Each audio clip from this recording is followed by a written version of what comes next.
edition of Geek Culture Unboxed. I am Lou, and my co-host is cameraman John. Finally in front of the screen while Scorsese Diego is on camera duty this time. Yes, Doomsday is in the house. Isn't he a big, bad This dude's bad, dude. Let's start with the measurements. Let's tell you how big this bad boy is. So on the base, he is 32 inches, about 33 inches at the tallest spike. Now, off with the bottom of the base included, we're looking at almost 39 inches. And then from front to back, we'll go from the front spike up there, about 29 inches front to back. And then we'll give you an estimate of the round base underneath is about 18 inches round. And then he's got this cool little emblem, his little chest emblem goes right in the front there.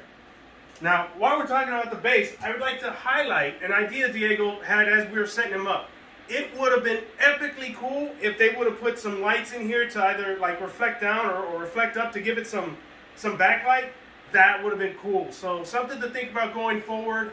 Prime One Studio. Mentioning Prime One Studio, this is Prime One Studio's master museum line. Or even if they had the eyes light up in the head. Yeah, that would have been cool too. Another collector had mentioned that. If the eyes lit up in that head or the regular head. Now this is the exclusive version with the extra horns coming out of the head. But we're talking about Prime One Studio. What was I thinking? Oh, the Master Museum line. This is, what's the other? We have the Batman Who Laughs, that's Master Museum line. Their museum line is exactly that. The museum masterpieces. Not for your desk. Not for your desk. Not for your desk, barely for your collection. Yeah. This guy is worthy of his own pedestal. And it's rightfully so. It's very heavy, it's very massive, it's got gravitas. It is very dynamic, and like I said, it's only like 3 or 4 main pieces, and it's sturdy. This is a sturdy piece. This is one of the heaviest statues I have ever had to put together. Ever. So far. Yeah. Beyond, I mean, just look. I mean, we can let it go. Look, it just, the weight of it alone is pulling. That's how heavy it is. It's a big, gigantic museum. Monster piece. Museum quality kind of statue. That's the best I can explain to you. Now, it's interesting. John says, this is the biggest, heaviest piece he's ever had to put together. And he's right. We haven't really had anything this big in studio, but on the way to us is Imaginarium's Devastator, and that outsizes this dude by 3 more inches going up, and it's supposed to be 43 inches wide. So we're going to see that thing's going to be as big as our pedestal here. But will it be as heavy as this? Oh, probably. Imaginarium makes good solid pieces. But I mean, we said all that. Here's the thing: the texture in his skin, Diego was telling me in his hands. I was looking too. The nails, the cracklature, the rocky, crag little parts and everything. His tongue, his face. They did a really, really good job. Considering it's this big, and you can see, like, usually when they're bigger pieces, you see you want to say the flaws more easier. You don't really on this. They really nailed it good with the texture. It's like kind of like an elephant skin, but a human skin put together. It's hard to explain. The veins for the muscle, the rippleture, where they highlighted where the sweat would be, the glistening. Really, the base, the rocks, Diego was telling, like the granite and everything. Really, really good. Really, really exceptional. Yeah, we had a long 20-minute conversation after we set him up. We were talking about it. We'll kind of get into it in a little bit, but the gravel on the base is cool. And I was telling the guys that for me, this piece conveys movement. And when I have him sitting there on my desk at my house, and I'm just sitting there looking up at him, I just see him just stomping into the asphalt, just coming at me. It's just amazing. Very, like he's barreling down on you. That's the best way to describe it when you're sitting down looking at it. If you're looking above it, it looks good. If you're sitting below eye level, like he said, it looks like it's coming at you. From pretty much any angle. Even if you're looking away from it, it looks like he just whooped your ass and is walking away from you. I mean, look, my hand is almost the size of his hand, even though, I mean, that's it's just massive. This statue is a big, bulky, massive statue, in a good way. You know, it doesn't look cheap or out of place, really. Even his head, we were talking about it. It's in proportion. They did it right. They did his body right. His back. Look, let me see. I mean, they did it right. It looks right. Yep, with trapezoids, and you got your laterals, you got the division, you've got the Christmas tree. Just the spikes down it. I mean, they did it excellently. Very, very excellent. Man, really, really good. I mean, even the tricep, dude. Yeah. I love the definition of the tricep on He's that. got that little horseshoe kicking right there. I mean, on both of them, actually, on both sides. Yeah, they did it right. They did it really right. Now I'm gonna do something for the camera, guys. All right, and like up close. Yeah, I know we were talking about like the paint, where the glossiness, where all the where it meets. where where the muscle meets. Yeah, it looks kind of tacky up close, but look on the camera as I pan out. When you pan out, all of a sudden you can see the definition. Yeah. So there is a reason why. There's a reason for It's it. like an accent highlight. That's Yes. That's what they did. They knew what they were doing because they knew someone's not going to be like this. They were going to be at a distance. At a distance, and then it looked right. And when it does, it accentuates it. It's got good shadow work Yes. too in here, especially like if you may not pay attention down here, but because of the way the angle he is and the way these things are, the shadows really play really good. It makes him look heavier than he should be for this piece. Oh, hey, let's talk about the weight, John. Oh, I don't know. This 35 pounds? No, this is not 30. It's almost 200 pounds. No way. Yeah, this came on freight to me. The whole thing? Yeah, There's the whole no thing. way. Wow. Yeah, so this thing is essentially 3 pieces. You saw it in the beginning of the video where we took individual shots as we were setting them up. The base is its own piece. This thing is almost 100 pounds on its own. Then you've got the lower part of the body, the legs, and then the upper torso. This thing is a beast. It comes in 2 big boxes. I actually did want to. For that. I actually wanted to talk about that. For collectors who are going to look to add this piece in the future, if you find this piece and the color boxes are in amazing shape, almost immaculate, you better buy it. Try not to overpay, but you better buy it. Our color boxes are done. They are ripped. They are torn. I get holes in them. I'm a collector. You guys know I like to keep my stuff mint. There's no way. Getting them in and out, this is the second time we've had them out. Those boxes aren't going to survive. So if you find one, the boxes are almost perfect shape, no holes, no tears, you better buy it. If boxes matter to you. If you can put this out anywhere. It's like, I don't even know where you would put this in your house. I told you where it was at. No, but where would most people put it? There's just no... Well, they're not going to have space for this. I want it in the living room, but I got to... It'd be, your coffee table would be this and your coffee table. That's it. Nothing else. I mean, it's just, I mean, look at how gigantic the base sticks out. I mean, man. You're right, because I have some pretty big pedestals, but there's nowhere in my house that I can have this extra footage out. But that being said, it is solid. It's not leaning. It's not, you know what I mean? Like, it's just there, like chunk. That's it. It's not gonna move unless someone comes and shoves it. Really, really, really good. Good quality. Good piece. I mean, the gradation from the stone on his body, they did a good job with it. Again, like Diego was saying, up close, but you're not going to be staring at it that much up close, They didn't go overboard with like all the metal parts. They're just enough to where it's metal, and that's it. It's not like ultra shiny or glossy or anything like that, or chrome or anything like that.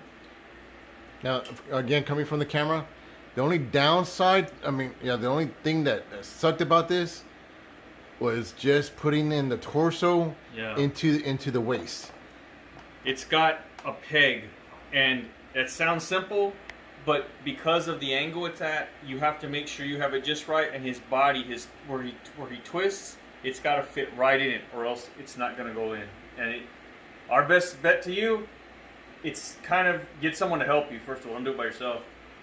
Put this and this together, then put it on that, and then have somebody help you do that. Yeah, it took 3 of us to get them out of the boxes fluidly. Trust me, 2 people getting out of the boxes is going to be tough. 3 people, fluidly. And then it took 3 of us to get it set up. John and I put the torso on the legs, and then Diego made sure that nothing fell out, and we put on. He is heavy. And so, unfortunately for me, we're gonna go back to my house. He's gonna go back upstairs to my desk, and then we'll leave him there until we have our show and we are able to show this guy to you. We will show him to you geeks, maybe once or twice, but after that, he's staying at home unless somebody buys him. And you guys saw it in the steel photo. We just want to show you. Yes, it does come with the flag. It plugs into the hole right here by this pillar. I like John's idea. It's actually a resin flag, but I would have preferred a cloth flag. I would have felt a lot more comfortable with it. The weight of it makes it feel a little flimsy in the base. And you can leave it off. I mean, it looks fine without it to me. It really does. I had it displayed with it when at home, but I think when I put it back up, I'm going to leave it off. And of course, you know, if you can see, the flag would have completely covered me if I had it, so that's why it's off to the side. And of course, what would Doomsday be if not displayed with his first appearance? And yes, that is a first print. There are 5 prints of Doomsday's first appearance. This is the first print. And so I think I had showed you guys that when I had gotten it in. I told you Doomsday was on his way in. He finally got here. And so now we have the whole thing. So next on the list is to get Superman. You want to show them the other head? Well, they see the still photo. Okay. Well, this one, like I said, the other one has hair. It's only different. The classic without, Doomsday. Yeah, without the horns and all that. And what's interesting about what John said is the classic head, right? This is the exclusive one. I actually preferred the classic head when this was up for pre-order. And then now that I have it in hand, the horn head won me over. Very, very interesting. So as we near the end of the review, I kind of want to give you guys some of the insight that we were talking about. And you guys are welcome to comment in the comment section. Don't get too wild. You know, just voice your opinion. So we were talking about, we're like, who could compete with Doomsday? And we went from both universes. We went with DC, which you guys said Superman or maybe Darkseid. Yeah, that's about it that I could think of that could honestly just take him one-on-one straight out. So in the whole DC universe, we feel like Darkseid and Superman are the only 2 that could even stand a chance against Doomsday. And then we crossed over because the first person I thought about, I was like, "Hey, do you guys think Hulk could take him?" They were like, "Nope." And then I was like, "Well, what about Juggernaut?" Nope. And then what about the Thing? Oh no, not even close. So Diego. Not even all 4 Fantastic Four couldn't take him together. I don't think. That's a hell of a badass. So even John said, you know, Thanos could possibly take him. Only because he's a thinking fighter. This guy isn't. That's the only thing I give him on that, because that's without the glove.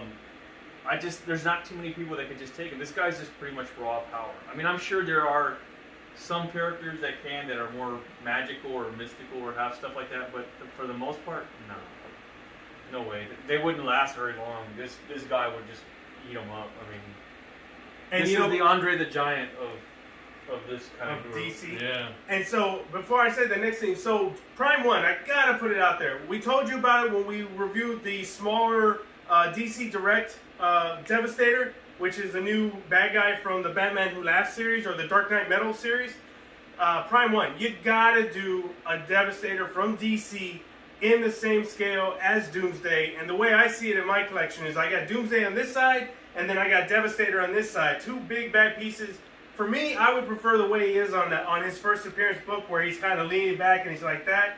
But I think Devastator would be a really cool piece in this size and scale. If they got every little bits of the crane and the bulldozer and all that, yeah. No, we're not talking about the Transformer. You said Devastator. You said Devastator. There's a character in the DC universe called Devastator. Oh.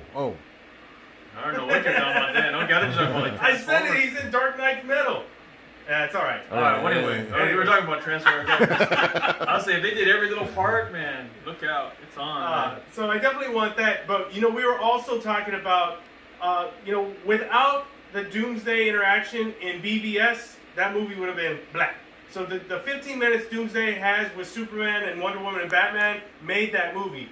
And we were talking about, we need an animated version. And Diego was saying, well, they had Doomsday and Supergirl, and they had a Doomsday in an animated stuff, but they didn't get as, what did we say, as into it. They didn't... Yeah, they even have him in a video game, too, in the first the DC. I can't remember the fighting DC game. He's in it, but it's not. It's toned down. Yeah, it's not. Yeah, it's not as monstrous or as ravageous as it should be. We want to see this guy getting it on with somebody, whether it's Superman, whether it's the whole Justice League. We want to see it on. And another visual image that we had as we're talking is if this guy hit the Flash, the Flash is done. And that's what we want to see. We want to see this dude catch the Flash. So just imagine he's duking it out with the Justice League, and Flash is like running circles, and Doomsday just luckily catches his ass. Bam! That's it. Over. I think almost all of them. You can say that for all of them. If he catches them with the right hit, it's over. I mean, he's just raw power. That's all it is. He's raw power, and it's raw, wild power. It's not like controlled. It's just like a savage berserk kind of beating is what it is. And I want to see that either live action or animated. I don't care. Just give it to us. What was that one Batman movie, The Joker, that they went raw? Oh, the joke, Killing Joke. The Killing Joke. Like y'all did with the Killing Joke, but with Doomsday versus Batman and Superman or the whole Justice League. Just go raw, untamed. Give us it all. Give us the gore. Give us the fight. Give us everything. Yeah, there'd be a lot of gore. This dude would be damaged. That's all I gotta say. So Doomsday wrecking it. That's what we're looking for, DC. We still believe in you, even though you're faltering. Any last words as we close out? If you're gonna get this, like I said, put it somewhere where no one's gonna touch it, or leave it in the box, because like those boxes are tore because of the weight. But yeah, it is neat. Like I said, it's solid, but it's heavy. Putting it together, it's very few pieces to put together, but it's putting them right. And by yourself, you're gonna give yourself fits. Get a friend to help you, or friends to help you. Yeah, and we know, again, we have all these statues. We know how stressful it is trying to get that peg hole lined up just right so you don't chip it. How many are they? This is 246 of 500. Yeah, okay, 246 of 500. 500 of them made of the special of the exclusive. Okay, there you go. Now, I don't remember how much of the regular, but there's 500 of the exclusive. Probably 1,500 to 2,000 in total. I'd have to look it up, but other than that, well, for this edition of Geek Culture Unboxed, we will see you geeks next time.